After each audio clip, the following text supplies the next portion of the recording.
Okay, we're back. My next guest was brought to our attention by a commercial. I think it's not running nationwide, is it? Is it just out here on the West Coast? Commercial for the telephone company. It's been running here, and I've seen it several times, and the staff had. And we're going to show you, for those of you who are out here, a portion of that commercial so you'll know more about this lady. And she's got a very interesting past. Watch the monitor. Donald Hadley, you should call your mother in Eureka. John Bailey, call your daddy in the Bronx. There's no excuse not to call long distance, because if you call any time on Saturday without an operator, you can talk for 5 minutes, and the most it'll cost you is 85 cents plus tax. That's probably my son Wendell. He always calls me. Here's the lady who did that. Would you welcome Bartine Zane? Bartine.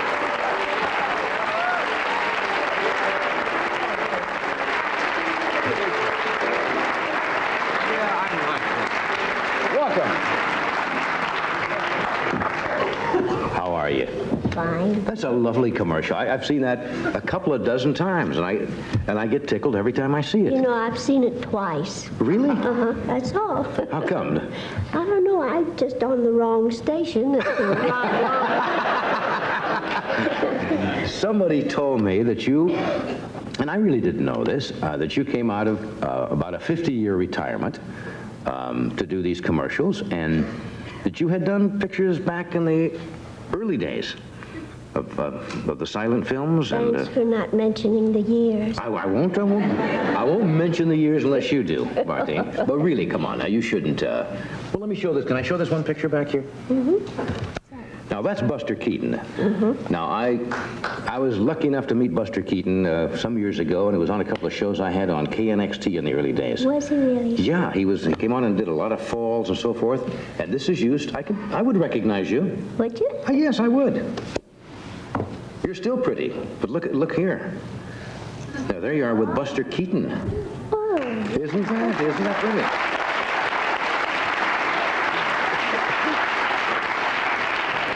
You don't mind telling anybody how old you are? No, not at all. They can guess, and, you know, sometimes they guess more, so I don't want that. Oh, yeah, well, no, I'm not going to do that. Oh, no, that's the worst thing you can say if somebody says, guess how old I am. Yeah. But you've been around a couple of years. Do you remember how much you were paid for those first motion pictures at all?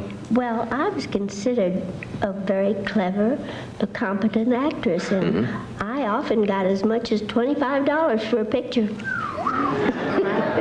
Now, those were the days, of course, before they had anything like Screen Actors Guild or unions. Right. That's right. And everybody wanted to get into the motion pictures in those days, I assume. So they just said, hey, do you want to go into a motion picture, and we'll give you X number of dollars, and that was it, right? Well, $25 at that time was about what? 200 would be. That would be, yeah, it would be a lot of money in those days. I suppose for $25 you could. It would be more than that. It would be almost $500 by today's standards. Sure, that'd probably pay you for I'm better than I thought I was.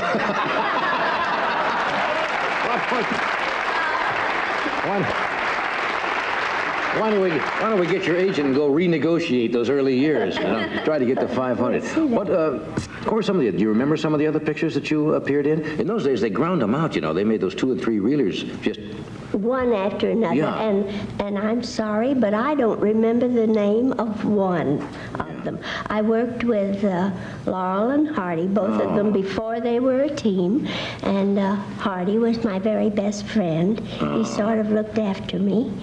And they called him Babe, right? Babe Hardy? Babe Hardy, Right. And he was a darling guy, and I never met him. I did talk with Stan Laurel, and we communicated a little bit in his latter years. I always started to laugh when I would talk with him on the phone, because being such a fan of his, and you'd pick up the phone and I'd say, this is Johnny Carson. He'd say, how nice of you to call. And I would start to giggle. You know, and he didn't quite understand. He says, what? And I could see him sitting there saying, well, what do you find so funny? You know, he was extremely polite, and a lot of friends called him over the years, you know, after he had retired. And when you'd call him, you hear that wonderful, familiar voice. So I interrupted you. So you work with Laurel and Hardy, and you work with Keaton. And I worked with Mary Pickford a little. Right. But they didn't let me do much with her because we were the same height, you know. Yeah. And, that's where I first started at Lasky Studio, and Douglas Fairbanks was there, and I did several things, little parts in pictures for DeMille, you know. But I don't remember the names of them. Were you ever, I hate to get personal, Oh, go ahead. Okay. You hear all these wild stories about the early days of Hollywood and crazy parties, and were you ever romantically involved with any of, your people in motion pictures? I'm a shining example of a nice girl. You're ruining the whole myth, you know that. You're going to destroy the whole myth of Hollywood. You know, I was really very carefully brought up, and... Where was home? Let's talk about that first. Where were you brought up? Where was I born? Shreveport, Louisiana. Shreveport, Louisiana. And... Proper upbringing? Very, and very, strict. I wouldn't have been allowed to go to a wild party or anything like that. Right. And I'm kind of glad. It makes me different. One of the few, did you ever go to the, I suppose they had the openings of motion pictures in those days like they do now, the theaters and Grauman's Chinese and all those, the major theaters.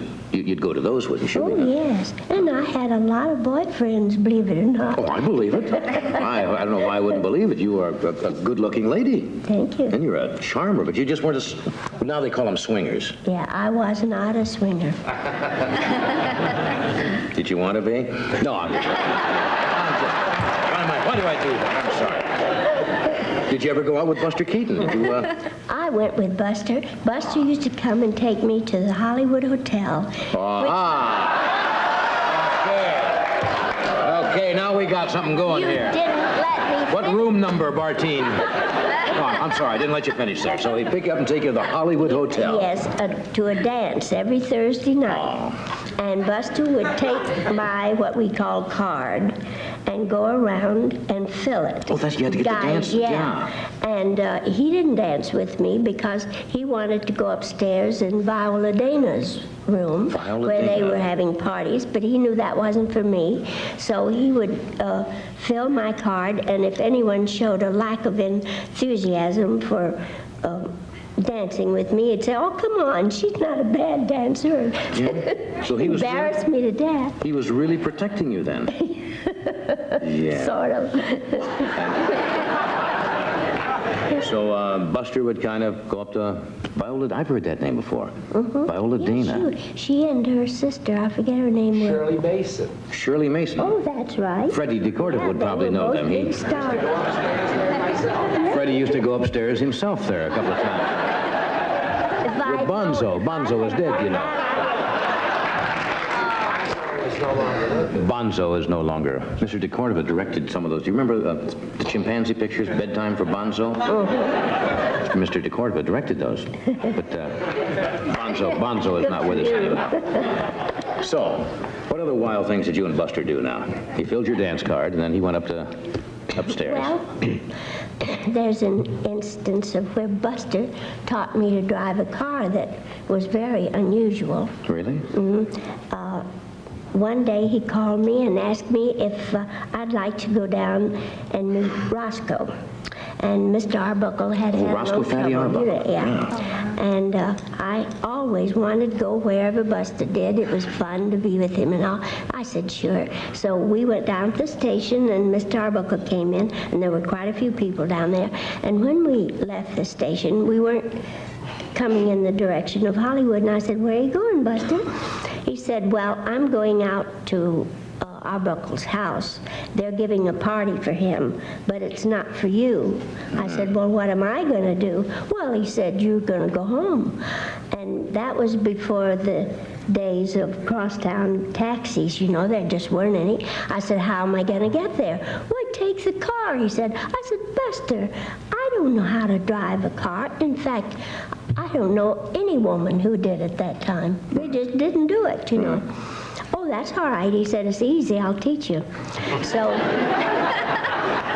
we came up on West Adams Boulevard in front of Arbuckle's house, and he stopped and struck a match. It was about 8 o'clock in the evening. He said, now, this is low gear, and this is second, this is third. Here's the brake right over here. You get along all right, kid. See you in the morning. And that was it.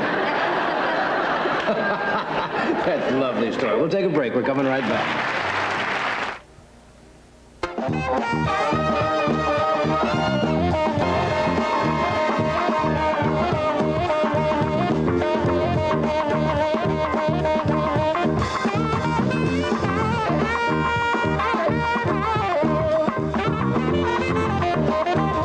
Well, Bartine, now that we've got you out of retirement,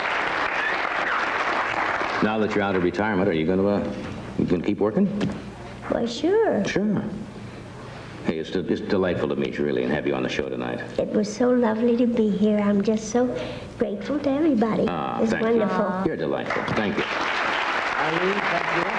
And that's Tony, thank you for being here. Good night. Happy Thanksgiving.